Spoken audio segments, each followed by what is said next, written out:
The Barnstable School Committee compares PARCC and MCAS standardized tests. We have details from this week's workshop on this episode of Barnstable Today. It's Thursday, October 21st, 2015. I'm Sarah Mantle.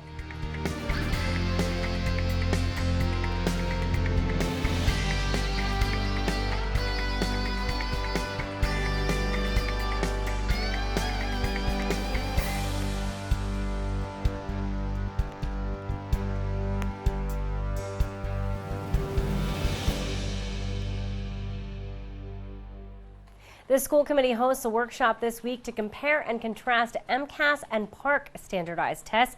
Maureen Lovett, the district's information system accountability specialist, talked about the basic differences between the MCAS and PARCC. Many folks know that for the MCAS, ELA, math, science, technology, and the MCAS alternative are specific to Massachusetts. PARCC is just the ELA and the math. MCAS tested in grades 3 through 8 and 10. PARCC expands that to include the 9 and 11 high school end of course assessments. The format has long been paper for MCAS, and PARCC has the online version. And then we'll talk about the testing times here. But MCAS had been untimed. Students had to complete it within a day, but students could take whatever time they felt was necessary to finish the assessment. So one of the common things that had been discussed with PARCC, and somewhat anecdotally in earlier years, was that it's automatically going to inflate our testing time. So based on field test results last year, basically the times even out between PARCC and MCAS. And this is based on the field test results across Massachusetts. This wasn't specific to Barnstable or Cape and Islands or anything. Lovett also discussed testing outcomes for MCAS and PARCC.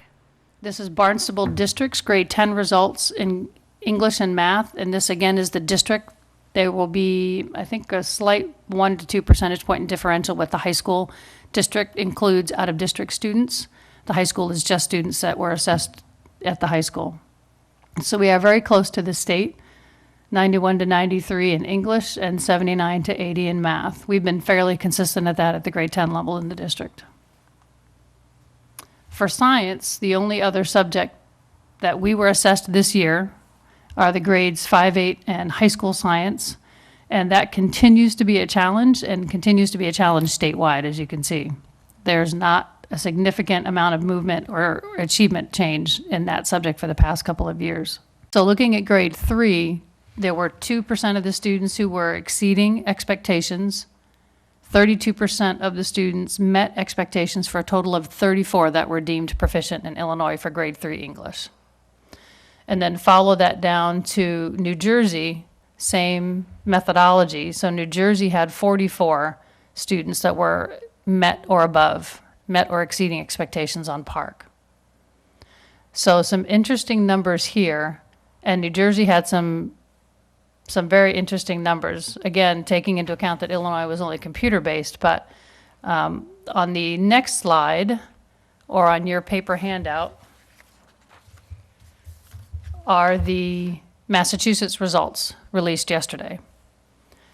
So looking on your chart, following kind of that green number down, if you follow taking again the grade 3 example, Illinois was 34, New Jersey 44, Massachusetts 54.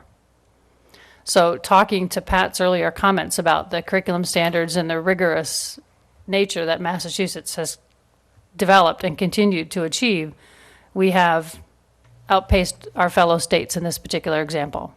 Lovett reviewed Massachusetts scores with other states. And as a reminder, for high school, there are 4 areas that they can be assessed: biology, chemistry, physics, and then technology and engineering, depending on what the students preferred and what their coursework was. So a couple of interesting pieces, and you have a handout in front of you that's going to be a little bit easier to read than the slides. So what's on the slides is going to be on your handout as well. We're going to start with English. A number of states have released their PARCC results. Massachusetts yesterday, New Jersey yesterday, Illinois last month, and other states are following. I'm going to jump in Yes, right ma'am. now. If there are parents at home saying, I didn't get anything, State level results. state level results. We do not have our district results yet. And the individual student results are not expected until December, if I'm not. Close, late Yeah. November for the parent reports, and the Department of Ed should be releasing district and school level results within the next couple of weeks. Right, so just so that people know that Thank you. that's the status of the release of the results. So these are just statewide results, and again, just in the states that have released PARCC. And I neglected on Illinois to put a little asterisk up there. Illinois' results are just computer-based results. They are not including those students who took paper-based. So as a little bit of a background here, because it can be a little bit challenging to read the interpretation, looking at Illinois, it's broken down by grade level. And on the left side, the darker blue, that's kind of hard to distinguish here, is the number of students who exceeded expectations. So that's level 5 on PARCC, or what used to be kind of advanced for MCAS. The lighter shade of blue are those students who met expectations. And then the green on the right are the students who met or exceeded. So that's kind of the proficient or above level that we're used to seeing in MCAS. Lovett says principals were surveyed to get a gauge on their support. A couple of the perceptions of PARCC, there were a number of surveys done in October of 14, so we're going to look at a few of the results, just some kind of broad context of principals' perspective on this first slide. And again, this was pre-administration. This goes back to the fall of 14, and everybody assessed in the late winter and spring of 15. And that 71% thought it would be more demanding, 30% about the same. I think that would probably be a different result now.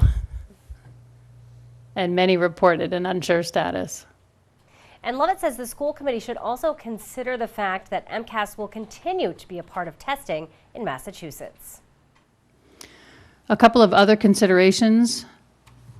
MCAS will continue in Massachusetts in some form, granted the commissioner's recent topic of the 2.0, but Massachusetts will continue to test in science and technology. So whether we go with PARCC or whether we go with another assessment, that science and technology remains in Massachusetts for those grade levels.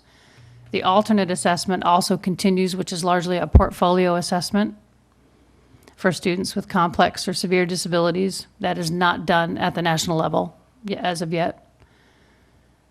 Students in the graduating class of 2019 are still taking MCAS for the competency determination, and certainly that may change as determinations are made on future assessments in Massachusetts, and then the retest opportunities. We've touched upon the technology readiness, so there's no need to really get into that right now, but that will present a challenge. And to complicate things even further, Lovett says some districts are opting to go with a hybrid of the two testing systems. There has been some discussion now of an MCAS 2.0, kind of a hybrid. That would be a combination of PARCC and MCAS. And interestingly enough, Louisiana had announced a few weeks back that it was taking a similar approach, that it was going to build its own unique assessment, but a large part of that would be based on PARCC questions. So I think there are a number of details to work out with that. Certainly, accessing Smarter Balanced or PARCC questions, you get a much deeper set of questions and the time and the money it would take to develop your own, but that certainly remains to be seen right now for Massachusetts. So of the other states, a number of other assessments, and this is just a brief research area that Kristen and I did. QuestArt is an assessment company out of Minnesota. They've secured 2 states now. Smarter Balance still has the largest group of 18 states. PARCC is technically at 11, realistically more like 7. They just haven't removed themselves from the consortium yet. The ACT, the American College Test, is in a couple of states and possibly being procured in others, and the same thing with the AAR, which is the American Institute of Research. They're using a different subcontractor I can't think of off the top of my head. And of those 4 states in PARCC, they've indicated that they will not be using PARCC in 2016. The school committee will continue the discussion at future meetings once final scores are released for Barnstable Public Schools. We'll be sure to tune in to our hour-long news program, Barnstable This Morning, weekdays at 7 a.m. On tomorrow's show, we will have our weekly arts and culture segment. We'll chat with Director of Leisure Services, Patty Machado. Plus, we'll have all the news and information you need. For Barnstable Today, I'm Sarah Mantle.